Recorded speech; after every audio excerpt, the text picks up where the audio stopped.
So we start our study with, Exodus and redemption. So now, in the first few chapters of Exodus, what we learn is the people of Israel are there. And then in the first chapter, it tells us they multiplied and grew exceedingly strong. So they first came as a group of 70 people who settled in Egypt. And now at this point in time in the first chapter, it's telling us that they grew exceedingly strong. So the prophecy that was given to Abraham that he would multiply and he would make a nation out of Abraham, we're seeing it come to pass. So in the first couple of chapters of Exodus, we see a time span of approximately 400 years. So this is in addition to the lifespan of their father Jacob, their grandfather Isaac, and their great-grandfather Abraham. So hundreds of years later, we see this prophecy being fulfilled, where they're multiplying and growing exceedingly strong. And then immediately into the second chapter, we see the Pharaoh at that time is a new Pharaoh. So the Pharaoh who had known Joseph and Jacob, the kind Pharaoh, had passed, and a new Pharaoh was in charge, and he started to question their strength. These people are becoming too strong for us. If something were to happen, they could overthrow us. If our enemies came to attack us, they could team up with our enemies and overthrow us, make us leave. So what he devised was a plan to turn these guests of honor who were received by the prior Pharaoh into slaves. So you can imagine that the district of Goshen was at once a guest resting place, and now it turned into a slave sort of quarters. And then these many Israelites now became slaves to the Egyptians. He commissioned slave masters and foremen to really give these guys a hard time, to force them into backbreaking labor. At this point in time, we might think, was what God said really happening? Excuse me. That promise that God gave to Abraham, that he would be a blessing, and then all the people under him would be a blessing. Like, these don't look like blessed people. They're going through hardship.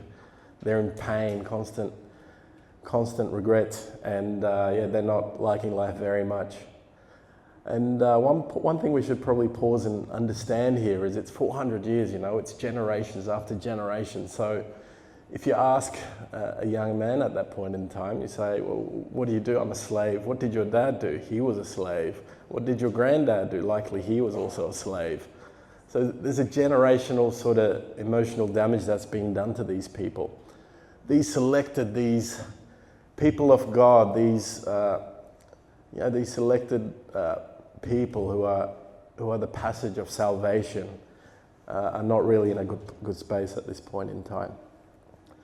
So when we ask ourselves, the answer to this is in Genesis 15, 13 to 14, which we'll read. Then the Lord said to him, "Know for certain that for 400 years your descendants will be strangers in a country not their own, and then they will be enslaved and mistreated there. But I will punish the nation they serve as slaves, and afterward they will come out with great possessions." So this is in Genesis 15, which we studied last week. So this is God speaking to Abraham. So this is exactly what's happening at this point in time in Exodus. So they are sojourners in a strange land, the version I was reading said earlier. And they have been mistreated. They're slaves at this point in time. But the Lord says that he will punish the nation they serve, so that's the Egyptians.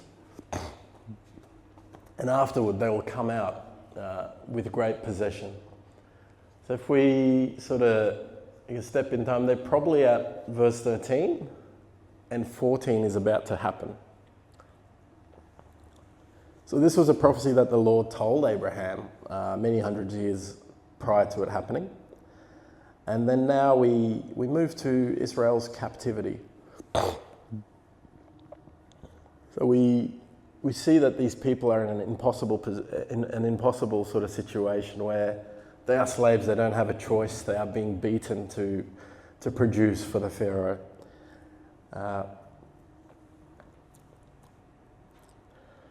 And as a harsh sort of step, the Pharaoh we see taking a really drastic action against the Israelites because there's so many in number. He tries to sort of break the growth of the population by killing the young babies, the male babies at that time, by drowning them in the river. So this is at this point in time we're introduced to Moses, who is one of those babies. So Moses is a Hebrew, and out of the actions of his mum, as we all know, she puts him in a basket and floats him down the river. And Moses, a baby 2 or younger, at that point in time, Pharaoh's daughter is bathing near the river, and then she sees him, and then she takes compassion on Moses and takes him as her own child. And then Moses, he escapes from death by an unconventional method, and then he ends up being in Pharaoh's palace. So we see Moses grow in Pharaoh's palace, and he's being shifted status from slave to effectively a prince.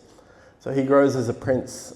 He's educated in Egyptian law. He's educated as any other Egyptian in the palace. So nevertheless, as he grows, if we fast forward a few chapters, we see, even though Moses knows all of the Egyptian customs, all of the Egyptian sort of traditions, he still feels that connection to his people, to the Hebrews, to the Israelites. And at a point in time, he sees a slave master being harsh to his fellow Israelite, and he strikes that Egyptian slave master and ultimately kills him. And then at that point in time, Moses is a wanted man. He's essentially murdered a slave master illegally, and he's forced into exile. So Moses flees to the desert. So here, Moses is effectively a prince who's got all the privileges of the palace. And by that one action, he becomes a fugitive, and he's fled the land of Egypt. And he goes into the desert, where he sort of, before we get to that, if we can read Exodus 2 to 23. During that long period, the king of Egypt died. The Israelites groaned in their slavery and cried out. And their cry for help their cry for help because of their slavery went up to God. God heard their groaning and he remembered his covenant with Abraham, with Isaac, and with Jacob. So God looked on the Israelites and was concerned about them. So we see here, it's a point in time where Moses has already committed murder and he's fled. And we read this verse where the Lord is hearing the Israelites cry. And we see that they are obviously his people of covenant, whom he'd made a promise to Abraham about. At this point in time, around this verse, Moses had left Egypt. So he was in the desert for about 10 years. He had married a lady in the desert, the daughter of a guy called Jethro. He was a shepherd, and we believe, like from the Bible, it tells us that he had children. So he'd sort of forgotten the prince life, and now he's sort of living a working life. He's a family man, and I dare say at this point in time, he's probably even forgotten about Egypt, and he's just living his life with his family. And what's really interesting is this is when God chooses to encounter with him. So God didn't really come to him when he was in the palace and he had all that privilege, and he could have potentially had sway over Pharaoh or anyone else through any people he knew. But in the desert, when he's a wanted fugitive for committing murder, where he's been banished and he can't go back to his home, where he's established a new life for himself, that's when the Lord chooses to come to him. So we see as he's looking after the sheep of his father-in-law, we see that he sees a burning bush on the mountain, and Moses approaches that mountain. And it's probably unlikely what he expected. He encounters God there, and God tells him to take off your sandals because you're standing on holy ground. And I'm sure Moses would have never expected that when he went up to that mountain to see that burning bush. But the Lord tells him something lucrative, that he wants to set Israel free using Moses. And if we sort of position in ourselves where Moses is at that point in time, he's just living his life. He doesn't want any drama. He's being told by the Lord to go back to the place where he's a wanted fugitive, where they want to trial him for the murder. And if you think of it from Moses' perspective, he's been an Egyptian more of his life than he's been a Hebrew. So at the age of 2 or less is when he went into the household of Egypt. Even though he felt a connection to his family, he relates more to the Egyptians. So to these people that he's being told to go and set free, you could just imagine, look, they probably don't even see me as a fellow Hebrew. They probably think that I'm an Egyptian and I've been gone for an odd decade. How am I going to go and save these people? And it would have likely been a huge shock to Moses when he heard that. And then we see his hesitation. He tells the Lord that he's not the right person. And he asks of the Lord 2 very sort of serious questions, which are simple but very powerful. Firstly, he says, "Who am I?" So who is Moses that you send him? And secondly, who are you? Who is the God that is sending me? And as we read Exodus, we see God answering these 2 questions.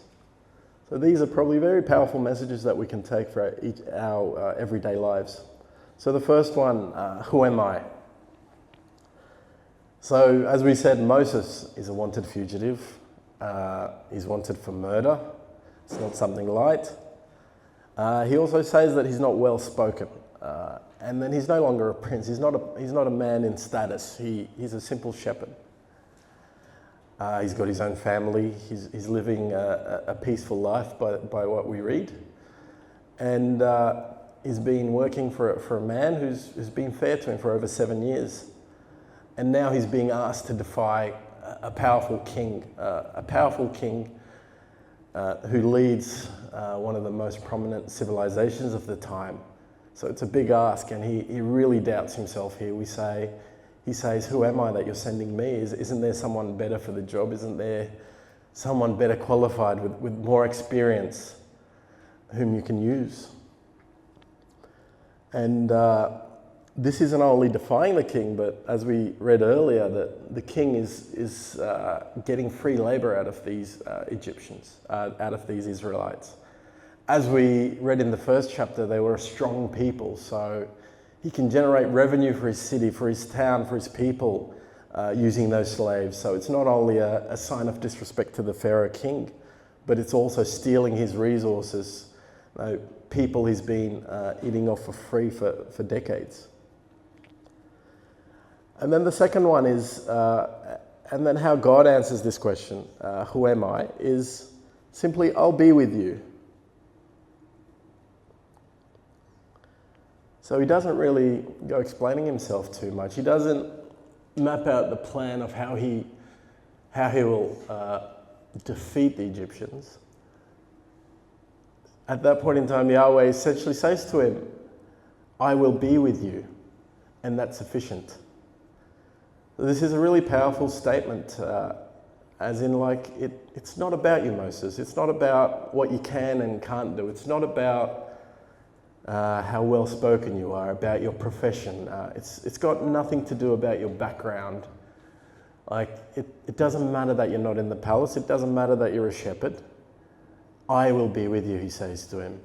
This is a really powerful takeaway. So in our situations in this time, whatever we may be going through life, at times, when God calls us to do something, we've got to really take our eyes off ourselves and our abilities and what we think we can do, what we think we know, what we think we don't know, and then just believe the Lord and say yes and take that step of faith. So he says, I will be with you. And if we read further in Exodus, we see the people of Israel are identified as those whose God is with them. So it's not those powerful people, those strong people, those intelligent people, those good-looking people. It's those whose God is with them. So what a great identification to be known by. And this is really a fundamental principle where God is everything in us, and we can't really define ourselves without Him in our lives. And He also enables us to do the things that He calls us to do. He gives us the skills, the ability, the wisdom, the intelligence, the competence to do what He tells us to do. And now it brings us to his second question. So he says to him, "Who are you?" to God. And if we sort of put ourselves in Moses' shoes here, he's going to see these slaves who've been slaves generationally, over 400 years. So it's essentially embedded in them. It's what they know. It's their job day in, day out to be slaves to the Egyptians. And it's likely that they may not see him as a Hebrew. So when he goes to tell them, he says, "What do I say to them? Who do I say sent me?" Which is a very good question that Moses asks. And even further to that, when he goes to see Pharaoh, the powerful king, who does he say sent him? So Moses needs to know the facts. Then God's answer to it is simple: "I am who I am." So if we sort of look at this in a bit more detail, he says, "I am," as in current state. It's not "I was," "I will," or "I started at a point in time and I'll stop at a point in time." He simply says, "I am," in the present. But really, when we dissect it, it's two simple words, but the meaning is so powerful. So the Lord refers to himself as "I am," as we learnt in Genesis 1. We didn't really see when God started. He just was. So he existed before any creation. And then he was at that point in time, and he will be in the future. And he just said, "I am who I am." It's, in a form, he's saying, look, I can't compare myself to anything that you know. You wouldn't understand me. I'm too far, I'm too powerful, I'm too absolute, I'm too important. I am who I am. There's no comparison. There's nothing on the earth that I could potentially even show you to explain to you who I am. So he simply says to him, "I am." And this really paints, the absolute power and the absolute being, the absolute sort of authority of the Lord.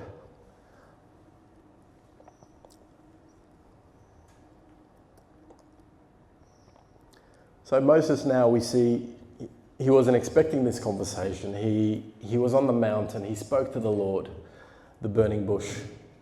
And then after he took off his sandals, it says that he hid his face. So he went up expecting to see something supernatural. He definitely did see something supernatural, but it probably exceeded far beyond what he was expecting, that he spoke with the Lord of ages. When he told him to take off his sandals, he understood that it was holy ground, and he hid his face. He understood what was happening. The magnitude of the situation sunk in, and all he could do was simply say yes. Even though it was the Lord telling him to do something that seemed impossible to him, he simply said yes and obeyed. Now we see that Moses is sent on a mission to Egypt. So he leaves the desert and sets off to Egypt to rescue the people, to be a conduit for the Lord and save the people of Israel. And his first encounter in Egypt with Pharaoh was not forthcoming. He simply went there and said, "Look, the Lord says, let my people go." And Pharaoh not only refused, but he intensified their labor. to a point where they turned on the Lord and also against Moses, saying, "Why did you provoke him to make him treat us like this?" And at that point in time, it's fair to assume that the Bible actually tells us that Moses lost a bit of heart and the people of Israel lost heart. You know, their labor was intensified, as if it wasn't bad enough already. Now, the Pharaoh, before he was giving them straws to make their bricks, and then now he said to them, go get your own raw materials to make the bricks, and your quota, well, what you need to give me per day does not change, which was a really harsh action by the Pharaoh to make a point. At this point in time, things may have looked like they went for the worst, but the Lord's covenant still stood. So the covenant that he made with Abraham at this point in time was still in place. So as we read this passage, we see the Lord is saying, let my people go. So the Lord is the Lord of Israel. Israel's God is known as Yahweh. And then at that time, the Pharaoh was considered a god. So the people of Egypt not only considered him their king, but also a god. So I was reading some material. It said he was considered the son of the sun god. So it's the sun as in the sun in the sky. A god called Ra. So he was considered not only a king but also a god. So here we see two sort of comparisons. So we see the God of Israel and the God of Egypt, who's also their king. And this is a standoff between Yahweh and Pharaoh, where Yahweh is saying, let my people go, and then the Pharaoh is resisting.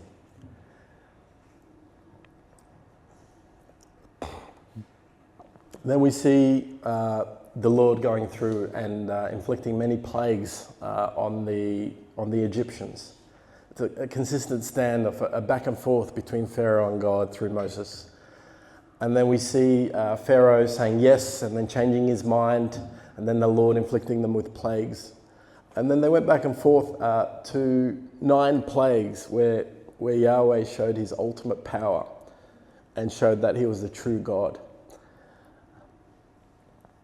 Probably don't have time to go through all the plagues, so we skip to the 10th plague. So the Pharaoh's heart was hardened, it says in the Bible, up to the 9th plague. And then the 10th one was probably the ultimate plague that changed the Pharaoh's mind and made him focus. So Exodus 12 speaks of the 10th plague.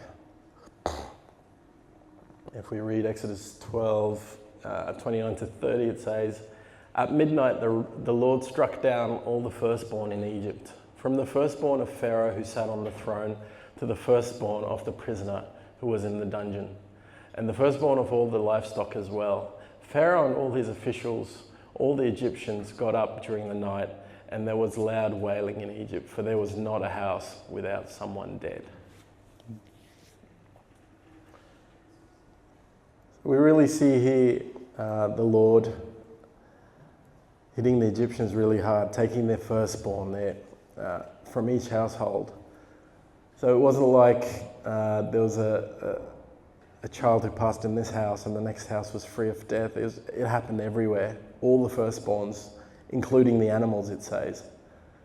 So really we see the powerful wrath of God here on the Egyptians to force their hand to let his people go.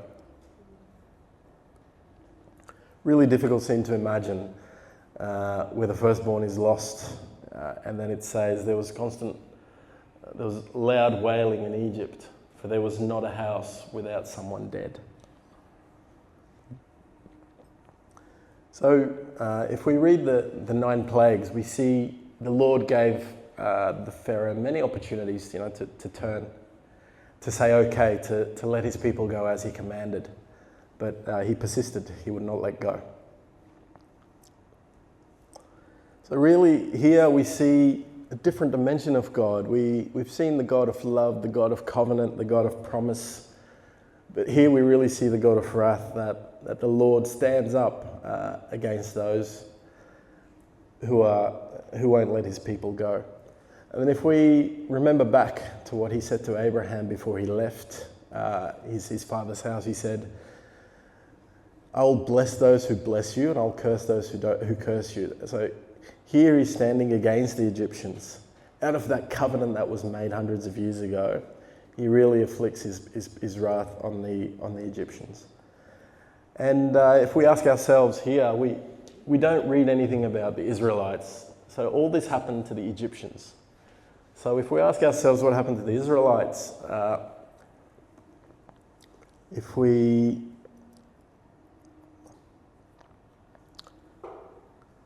So the Israelites were instructed prior to this night to slaughter a young lamb and put the blood of that young lamb around the door frame, so on either side of the door and on top of the lintel. And that would effectively be a sign for the angel of death at the time to pass the Israelites' houses. So when the Egyptians were killed, when the firstborns of the Egyptians were killed by the angel of death, the Israelites in the valley of Goshen, there was not one death. And then that was the Passover. So it's a festival, it's an event that's celebrated by Jews even up to this day. And just by when the angel of death passed, so if he saw that the blood was around the door, he would essentially pass that house, hence the Passover, and then there would be no death on that house. This is really a powerful sort of sign there. Like if we, as New Testament Christians, if we sort of think of Jesus today, so it's a substitution of a lamb's life for the life of the child in the house. So had that lamb not been slaughtered, had a price not been paid for the lamb whose blood was shed and whose blood was spread around the doorframe, a child would have been killed in that house, if we think of it that way. So all these Egyptians who are wailing loudly in Egypt, they didn't have that blood around their door. They didn't have that lamb that was slaughtered so that the angel of death would pass, but the Israelites did. So the firstborn of the Israelites gained life. They were not killed just because of the blood of that lamb. And today, as New Testament Christians, we really got to see it that way, where the blood of Jesus, the one perfect sacrifice, he substituted his life to give us life and to be his followers. And if we read 1 Colossians 5-7, Christ, our Passover lamb, has been sacrificed. So similar to the Israelites here, Jesus came and he became that perfect sacrifice, that lamb that was slain. So by his blood, the angel of death would pass us by.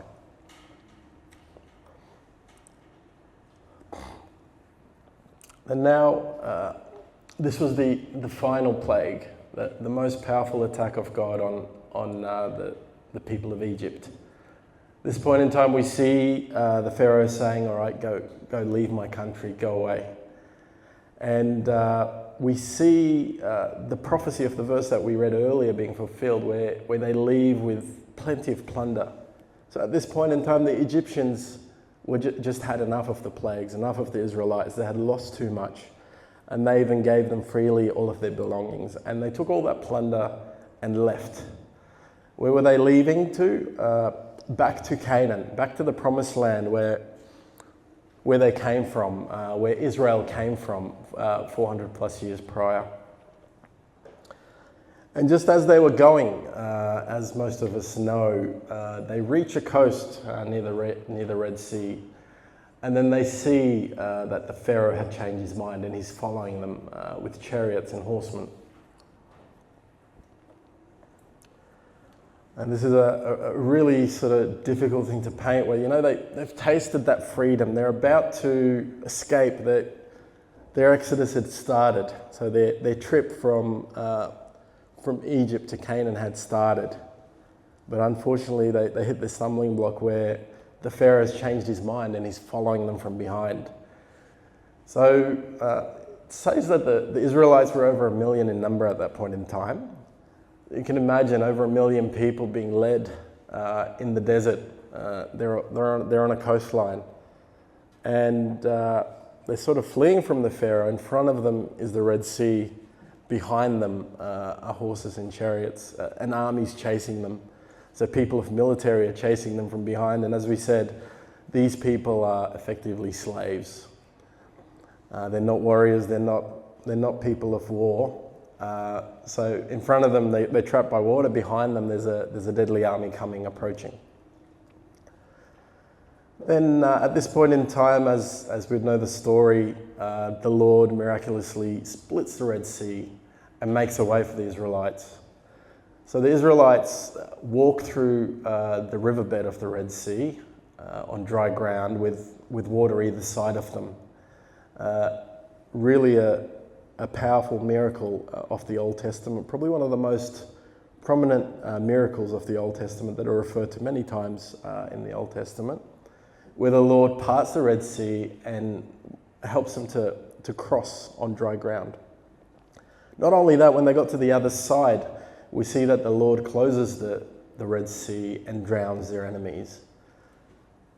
Once they've got onto dry land, they look behind and then they see that all their enemies are underwater, drowned. Not one of them survived, it says. And then they see that the people who oppressed them for generations, the people who had inflicted a lot of pain on them, that forced them into slavery, they're a thing of the past. They have clearly got rid of them, and there's a large sea between them now. And they've clearly made it safely to the other side, and their enemies are left behind, dead.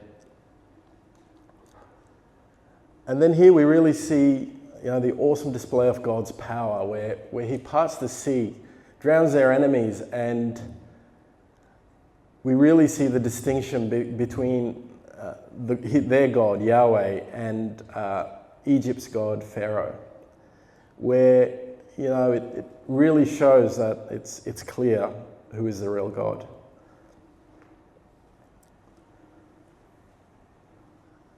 Then we fast forward just before we close, we see the Israelites now, they're in their trip. So they've parted the Red Sea and they're on their way to the land of Canaan. And as most of us would know the story, they're in constant sort of rebellion against the Lord. They don't listen.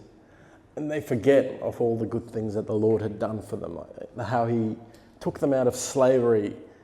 He gave them all that plunder. He kept death away from their house. They forgot the plagues. When the Israelites saw that the Egyptians were flooded by insects at a point in time, they saw it was darkness over Egypt and light over Israel. They saw frogs in the Egyptians' camps, and their camps were fine. They saw all these supernatural things. They saw how the Lord killed the firstborn of the Egyptians to set them free. They saw a miracle where they walked across dry ground, where a sea was made dry just for them by their God, and yet they still forgot, and they complained repeatedly, and then too many times they complained against God, to a point where they wanted to go back to Egypt, their place of slavery, where they are being forced to produce bricks.